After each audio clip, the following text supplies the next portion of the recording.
Hey everyone. So the last thing I want to talk about in this sequence of videos is what the spectrum of a function is and how we can pull that out of a Fourier series.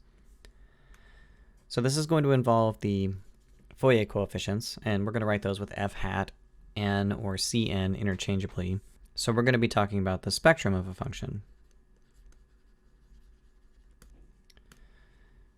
Now, the spectrum of a function measures how much of a given harmonic of a given frequency is present in a signal or a function. And the spectrum of a function is built out of the f hat n. Remember that those are the cn's. So this is the Fourier coefficients.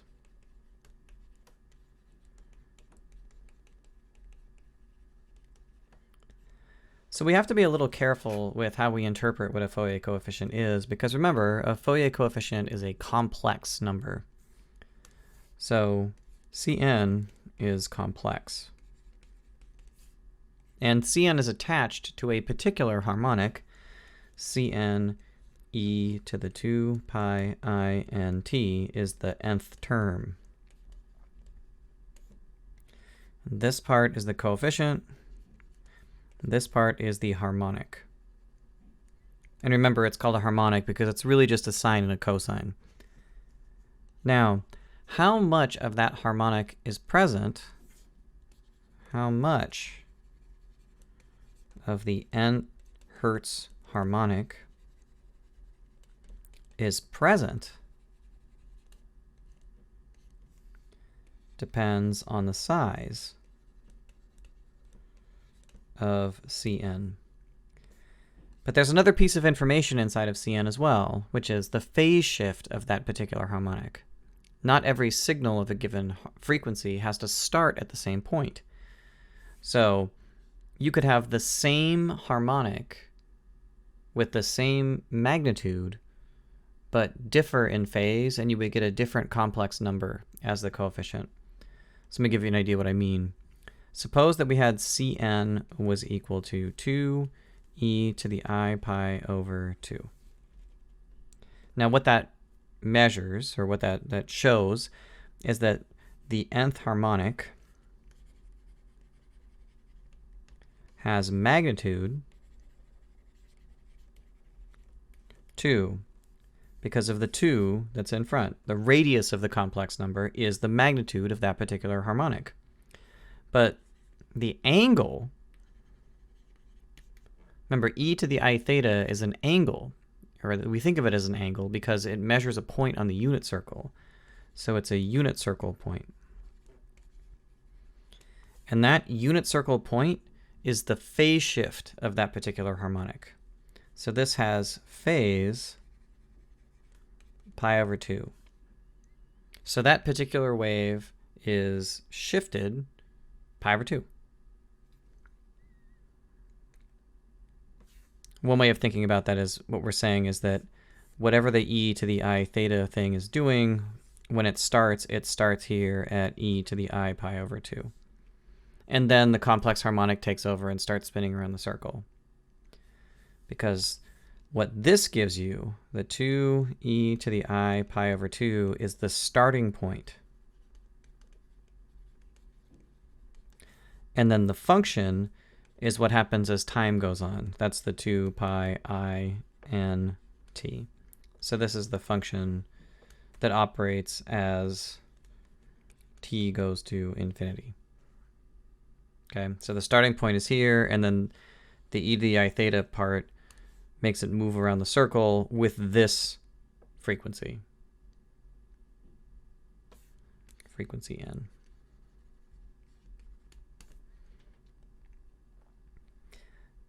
So I can actually measure how important the individual harmonics are in a Fourier approximation by looking at the size of the Fourier coefficients. And the way I'm going to do that is I'm going to take their absolute value, because the absolute value of a complex number is equal to the magnitude of the complex number. And that's the r in r e to the I theta. So it's the real number that tells us how large that particular harmonic is in the expansion.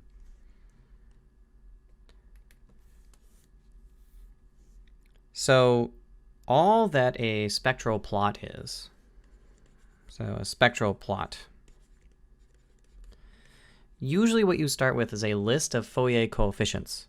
So you might start with something like minus C, not minus, start with C minus 80, C minus 79, up to C minus 1, C0, C1, and then you have all the coefficients that go along with the positive terms. I don't need all of this information to make a plot of what the important numbers are, because remember that this thing is symmetric. And it's symmetric because C minus n is equal to Cn in absolute value. Their magnitudes are equal to each other. The negative frequencies and the positive frequencies have the same magnitude. So if I want to plot the harmonics to see what the most important harmonics present are, I only need to plot these. So I can plot the positive frequencies, and I get the same information as if I plotted the two-sided spectrum. So how do I do it? Well, remember, the Fourier coefficients are also just a function. F, we think of this as f hat of n is a function that spits out Cn. So for our first pass at this, what we're going to do is we're going to just plot the magnitudes of the Fourier coefficients. So we're going to plot in what we were doing right here in our, if we have C0 up to C80, we would make a plot where on the x-axis we have the integers starting at 0 and ending at 80, and on the y-axis we put the magnitude of C0, the magnitude of C1, up to the magnitude of C80. Now what does that look like when we do it? Well, you might have, as an example, you could have a plot that looked like this. So here's 0, here's 10, here's 20, 30, let's say up here is 80. You might end up with some raggedy plot that looks like this. So it's kind of raggedy, and then there might be some spikes in it. So this would be a typical sort of spectral plot. And what that would tell you, if you were looking at a plot like this where you've plotted the magnitudes of the Fourier coefficients, is that the most important harmonics inside f of t are at these frequencies. So maybe this was 11, and this is 22, and this is 33, and there's another spike up here at 60. If that's really what you were looking at, then you could say, reasonably, you could approximate the whole wave, or the bulk of the behavior of the function that you're studying, by just looking at the 11 hertz component, the 22 hertz component, the 33 hertz component, and the 60 hertz component. And very often this is used in denoising a signal, where you know coming in that there's a couple of strong frequencies that you're supposed to be measuring, and a bunch of noise that's in the signal because of transmission.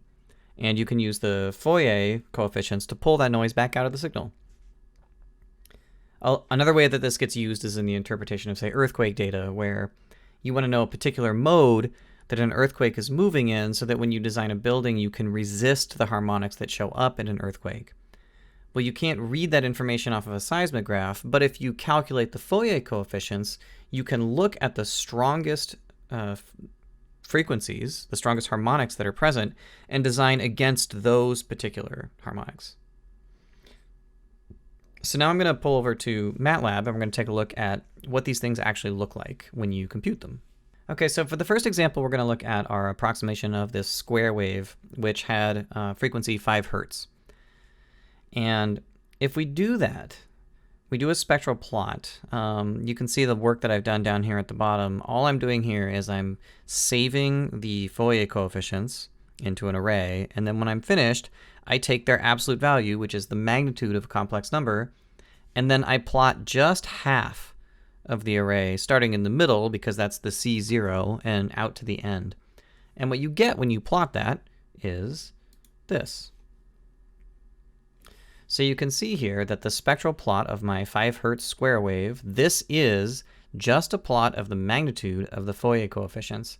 And when I look at this, what I see is that the strongest frequencies in the Fourier representation of this function fall at 5 Hertz and 15 Hertz and 25 Hertz and 35 Hertz and so on. So multiples of 5 that are odd. And the fact that they're all odd is important, and I'll leave it to you to think about why that might possibly be the case, given what we know about the behavior of our square wave approximation right here. Okay, so now what is the conclusion that you draw from that if you're looking at a function like this? It's that even without looking at the plot of the function, I could just look at the spectral plot and say, this is a function whose main behavior is a periodic of 5 Hertz with upper harmonics on multiples of 5, the odd multiples of 5. And that's enough to understand what a function is actually doing. This is what's called a frequency domain plot of the function, as opposed to this, which is the time domain plot. And a lot of times the time domain plot gives you less information about what a function is doing than the frequency domain plot does. So the information contained in these two plots is interchangeable, but in a practice, this is the thing that gets used when you're doing analysis. It's very difficult to look at a function and identify visually what modes are contained within that function. So now let's look at our noisy square wave approximation and see what the Fourier transform thinks about its period. So we do the same thing. We store the Fourier coefficients. We calculate their magnitudes. And then we plot just the half of the frequencies that really matter. And when we do that, what we're going to get is this noisy square wave spectrum that looks like this. And so it looks like what the Fourier coefficients think is that most of the periodicity of this function live in this little band right here between 0 and 5. That's the really important part of this function for its periodic behavior. So let's zoom in there and see if we can figure out what is going on. Why between 0 and 5? And in particular, you note that the spectrum at 1 Hertz and the spectrum at 2 Hertz are higher than any other number that appears in the spectrum that we've drawn. And the question is why? How does that reflect the periodic behavior of the function that we built it from? So remember that the function that we're modeling here is this crazy red function, which is the noisy square wave that we made. And why does this thing have its Fourier series concentrated at 1 Hertz and 2 Hertz? Well, the answer is that the square wave that we built this out of has a base period of 2 pi. And this particular one we modified by putting a 10 into it. So this is a plot. Before we messed this thing all up by making it noisy, the way we made it was we took a square wave, square of 10 times t. So the frequency of that function is 10 divided by 2 pi, which is 5 divided by pi, which is 1.6 hertz. So the frequency of this function, the base frequency of this function, is 1.6 hertz. And that's what we're seeing in the spectrum that we've drawn here.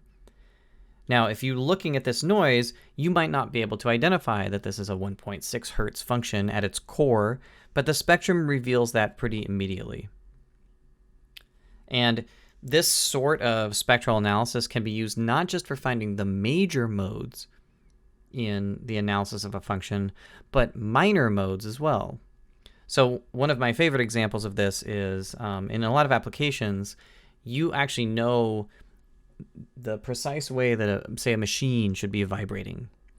And if any other vibration is present in the spectral analysis of the vibrations of that machine, then that indicates that there's something wrong with it.